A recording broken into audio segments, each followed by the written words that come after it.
अर्पण नहीं करेंगे तो वो आपको श्राप देगी। आधि दैविक आधि भौतिक आध्यात्मिक ताप से आपको पीड़ित रहना पड़ेगा, इसलिए संसार में इतनी समस्या है। दूसरा सबसे मुश्किल चीज है, आप जिस व्यक्ति के साथ ज्यादा रहते हो ना, आपका स्वभाव वैसा हो जाता है। कुत्ता सबसे तामसी जीव है। हम कहते हैं ना, किसी को काली भी गाली देते तो कहते हैं अरे तू तो कुतरा जेवो छे, तू तो कुतरा नहीं मौत मर से, गाली देते हैं।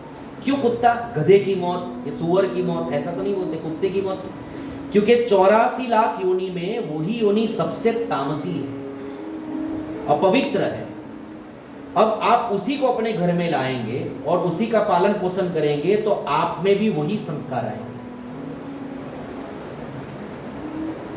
दूसरा, जिस व्यक्ति में आपका संस्कार होगा, आसक्ति होगी, आपको उसी का शरीर प्राप्त होगा। क्योंकि अभी बताया ना कि अंत समय में जैसी मति, आपको कुत्ते में ही इतनी, अभी तो एक लेडीज कुत्ता लेकर चली गई बाकी बिहारी दर्शन करने के लिए, छाती पर चिपटा कैसे करके, भीड़ बहुत ज्यादा थी। अरे भाई कुछ तो मर्यादा रखो। हमारा सनातन धर्म सभी जीव में भगवान को देखने की प्रेरणा देता है। गीता कहती है विद्या विनय संपन्ने ब्राह्मणे गवि हस्तिनी सुनीचे सुपाके च पंडिता समदर्शिना। मैं उसी व्यक्ति को पंडित मानता हूं जो गाय गधे कुत्ते और कुत्ते खाने वाले चंडाल में भी मेरा दर्शन करे। कुत्ते से द्वेष नहीं करना है, पर आप कुत्ता पालकर उस पर मेहरबानी नहीं कर रहे हो, उस पर भी बहुत बड़ा जुल्म कर रहे हो। क्योंकि हर पशु के लिए भगवान ने उसको रहने के लिए स्वाभाविक वातावरण बनाया है। अब छोटे से फ्लैट में उसको बांध देते हैं। कुत्ता होगा, बाहर घूमता होगा तो कितने मोहल्ले में घूम के आएगा, यहां से वहां जाकर आएगा, कितना तरह तरह का खाकर आएगा, और आपने उसको कैद कर दिया। तो ये उसके ऊपर दया है या अत्याचार है? और दया करनी ही है। अगर इतनी, अभी ऐसा प्रवचन सब जीव दया वाले सुनते ना तो हमारे ऊपर चढ़ बैठते हैं। हाँ તમે કૂતરા માટે બોલો છો, તમારામાં દયા નથી, તમારામાં જ્ઞાન નથી, તમે પોતાની જાતને બહુ જ્ઞાન છે, થોડું તમે પણ સાંભળી લો। अगर जीव दया ही है तो सब जीवों पर समान दया करो। तो घर में बिच्छू भी रखो, सांप भी रखो, नेवला भी रखो, मगरमच्छ भी रखो, सब रखो। क्यों जीव दया सिर्फ कुत्ते पर ही है ना? क्योंकि हम पाश्चात्य संस्कृति का अंधा अनुकरण करके अपने आप को बहुत एडवांस बताना चाहते हैं कि जो हमें कितना फॉरवर्ड है, हमारा घर में कुतरा। अरे ये तो पाश्चात्य जगत पासे शास्त्र નથી એટલે લોકો કૂતરા પાડે છે। हमारे पास शास्त्र है ना, तो उसमें निषिद्ध है। इसलिए मूर्ख लोग शायद आपकी तारीफ कर सकते हैं, पर ज्ञानी जन तो आपकी निंदा ही करेंगे। तो आप अपने हाथ में आप अपनी निंदा करवाना चाहते हैं जीव दया के नाम पर, या उस जीव पर वास्तविक दया करना चाहते।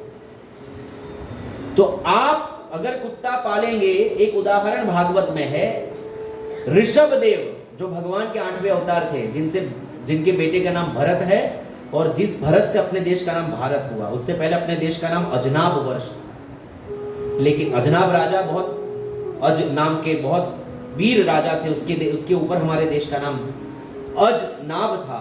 लेकिन बाद में भरत इतने चक्रवर्ती सम्राट, इतने पराक्रमी हुए कि उनके कारण हमारे देश का नाम बदलकर भारतवर्ष। तो ये जो भरत थे ना, ये सब कुछ छोड़ छाड़ कर जंगल में चले गए तपस्या करने के लिए। कहां पर? जहां नेपाल से ऊपर मुक्तिनाथ करके एक धाम है, जहां गंडकी नदी में हाथ डालने पर, तुलसी हाथ में लेकर हाथ डालने पर हाथ में शालिग्राम मिलते हैं। तो उस मुक्तिनाथ, वहां पर वो जाकर तपस्या किए, और ऐसी तपस्या किए कि सब संसार को भुला दिए। 24 घंटे में 22 घंटे भगवान का भजन भक्ति करते थे। तो जब एक दिन गंडकी में खड़े होकर गायत्री कर रहे थे, तो सामने एक हिरनी पानी पीने आई। वो गर्भवती थी, तो पानी पी ही रही थी। पीछे से एक शेर ने जोर से दहाड़ लगाई, वो बेचारी घबरा कर पानी में कूद गई। कूदने के समय जो श्रम लगा, उससे उसको प्रसव हो गया और बच्चा पानी में गिर गया। अब वो तो बेचारी, इतना श्रम उसको हुआ प्रसूति करके कि वो तो बेहोश होकर पानी में बहकर मर गई। पर भरत जी ने देखा कि वो शिशु बालक है, वो ठंडी में ठंडे पानी के अंदर बेचारा वो भी मर जाएगा। तो थोड़ा आगे जाकर भरत जी ने उसकी रक्षा करके उसको बचाया।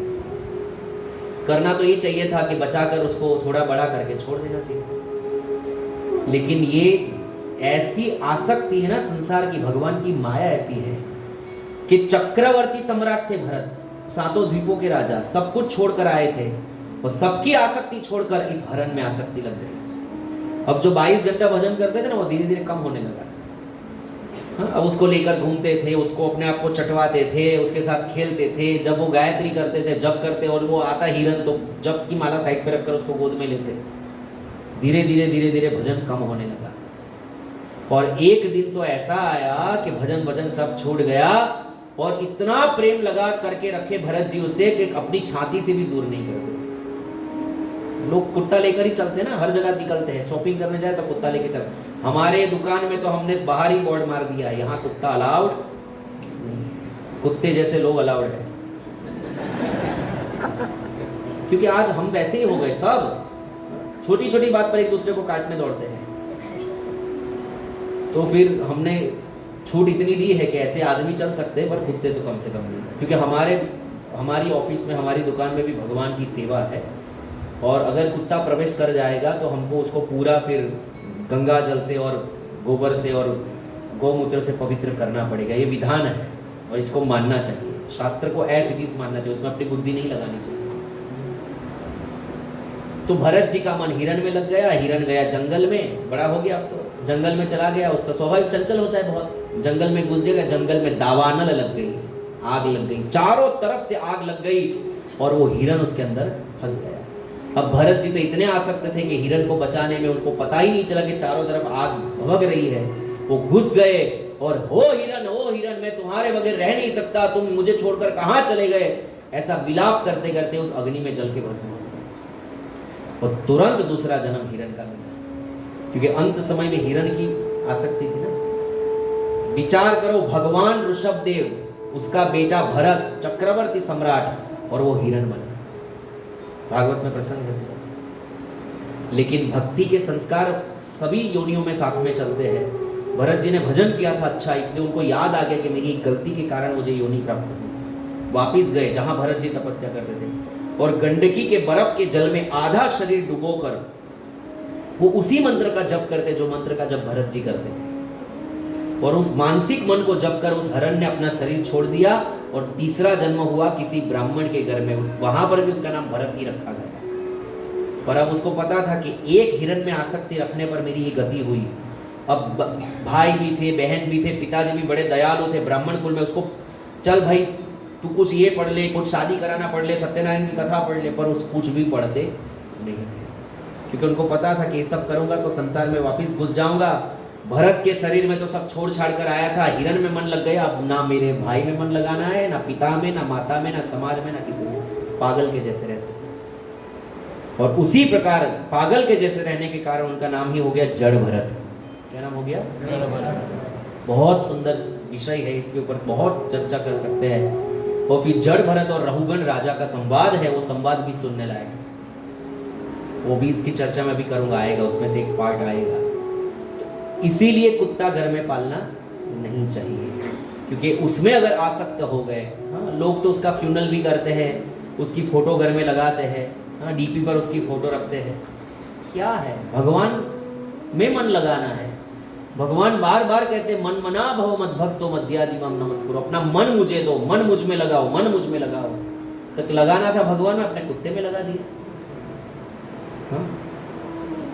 अच्छी बात नहीं है। जिसके घर पर है उसको हाथ जोड़कर निवेदन है, अगर अपना कल्याण और अपने पुरखों का कल्याण और अपनी आने वाली पीढ़ी का कल्याण चाहते हो तो उस कुत्ते महाराज को प्रणाम करो और उसको किसी अच्छी जगह पर छोड़कर खुले वातावरण में आओ, या तो जो पशु रखने के जो स्थान होते हैं उनको जाकर वहां जाकर उनको छोड़ो और हर महीने के महीने जो उसका खाने का व्यवसाय खर्चा होता है वो वहां देकर।